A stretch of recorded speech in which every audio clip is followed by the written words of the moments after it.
ба номи худованди бахшанда ва меҳрубон, бародарони азиз, ина ки чӣ хеле ки шумо дидестен, мо ҳамон муҳоҷирони 200 нафарае ҳастем ки аэропорти Дамадедов моро дар соати 10 шав баровардан бародаро то соати 4 саҳар дар берун дар хинакӣ истодем. Ина ҳамон бародарое ки ҳастанд, ҳамаи шумо ина дар навор мебинедшун бародаро.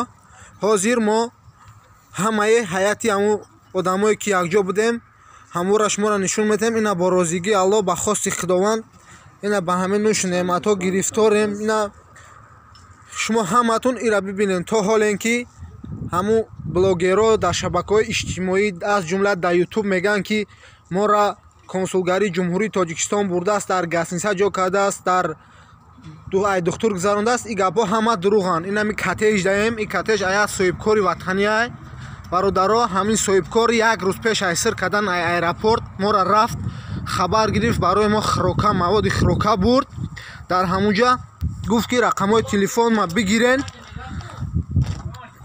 рақамҳои телефон ма бигирен, гуфт бародаро зангам бизанен. рақамҳоша хушбахтона гирифтем. Ина сумкаи бародаро бачаҳо ҳамаи ҳамин сумкаҳои муҳоҷирони тоҷик, рақамҳои ҳамин ҳоҷира хушбахтона гирифтем бародаро. Ина ҳозир дар хонаи истиқоматии ҳамин бародарем. ҳамаи ҳамин ҳайати муҳоҷироне ҳастанд ки дар ҳамин ҷа на таи 2 рӯз аст ки умр ба сар мебарем, зиндагӣ мекунем бародаро. ина бародаро ҳамаш ҳамун бачаҳое ки дар аэропорт буданд мора ай ҳамунҷа гирифтан овардан бародаро. хирок ай ҳисоби ҳамин ака ройгон. И бародар номаш ҳоҷи Меҳриддин, зодаи ноҳияи Панҷи вилояти Хатлон ака. рақамҳои телефонша дод. вақте ки шаб коргарои амонси Россия оманд моро аэропорт бировардан, ҳаво бениҳоят барф буд бародарои азиз, ҳаво бениҳоят барф буд. мо мутаассифона дар соати 10 шав ҳамин акара занг зем, гуфтем ака биё мора бар. хушбахтона ҳамин ака омад, мора гирифт овард, ҳаминҷа ҷо кард. 2 рӯзае ба хироки гарм, ба ҷои хои гарм таъмин мекунам бародаро. ҳар чизе ки ҳамун блогерҳо мегӯянд, ҳар чи ки ҳамун блогерҳо мегӯянд ки то шитое ки моро мақомоти ҳукумат бурдаи ҷо кардаи посолства Тоҷикистон, валлоҳи қасам дурӯғай. даже дар аэропорт ҳафтаҳош хоб кардем, надиданмон бародаро. кормандони консулгарии ҷумҳурии Тоҷикистон ба боварии комил гуфтан метавонам ки билети бародарое ки бояд аэропорти Жуковский мепаридан, пеш ай регистратсия сар шидан паспортҳои бачаҳоро якта сурат гирифтагӣ, то сар шидан регистратсия билетҳои бачаҳоро админит кардагӣ, билетҳоро ба дигар одамо ба маблағи 40,000 рубли, 35,000 рубли фурӯхтанд бародаро. ҳозир ҷои хобе ки барои муҳоҷирот муайян кардагианд, ҳамаи шуморо нишон метаҳем ки ҳамин гостиниса ё ин ки хонаи истиқоматии Шаҳрванд. хона аз номи ҳоҷи Меҳриддин, Шаҳрванди ҷумҳурии Тоҷикистон. ина аксарияти бародарое ки дар инҷа иштирок доранд, ина ҷои хобшун шумораи 40-50 нафара таъмин нишон медиҳад бародар.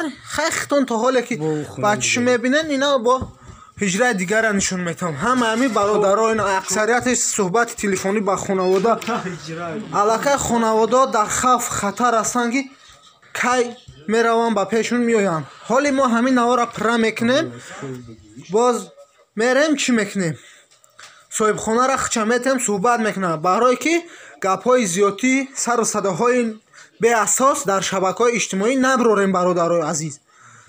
ҳозир ҳамаи ҳамин шароитҳое ки дар ҳамин ҷо ҳаста, ин ахтун бачааш мебинен. ҳозир ҳамин акара ҳозир хичан файрод мекунем. ина ака, ина ҳоҷи Меҳриддин, истиқоматкунандаи раёни 5 вилояти Хатлон. бинандагон бачаҳое ки дар иҷан иншоалло ягонташ касал нест, шикамбошу сер, танҳошу пӯшида, ягон проблема надорад. ака як амакҷон хутон як биродар, ман як шаҳрванди шаҳри Москва ҳастам.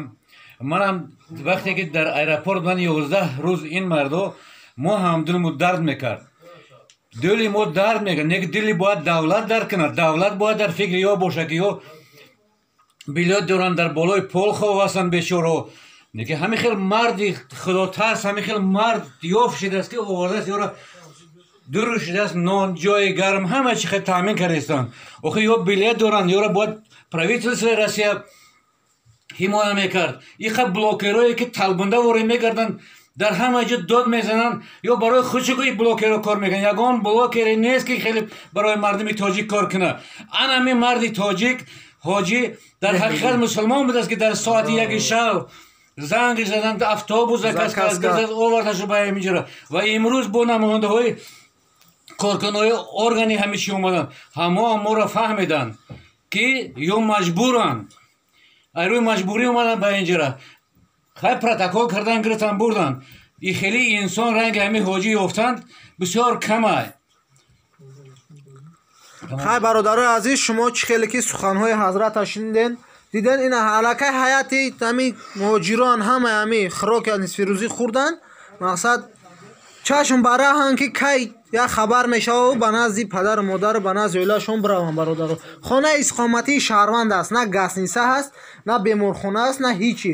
дорурам ҳисоби ҳамин шаҳрванд таъмин шидастааст. касе ки мақсад ба дору ниёз дорад, хӯроки аввалин дараҷаам, ёрии аввалин дараҷаам, валлоҳи бо автомобили шахсии худ ҳаматарафа хизмати мардуми муҳоҷира кадеста. 2 автобус заказ кард аэропорти Домодедов, автобусҳои закасҳои дар соати 2 шав вақт ёфт моро сари маҳалла ҳамуҷа гирифт. набошад дар ҳавои сарди барф ҳама аллакай медонад ки дар Россия ҳози барф задагиай.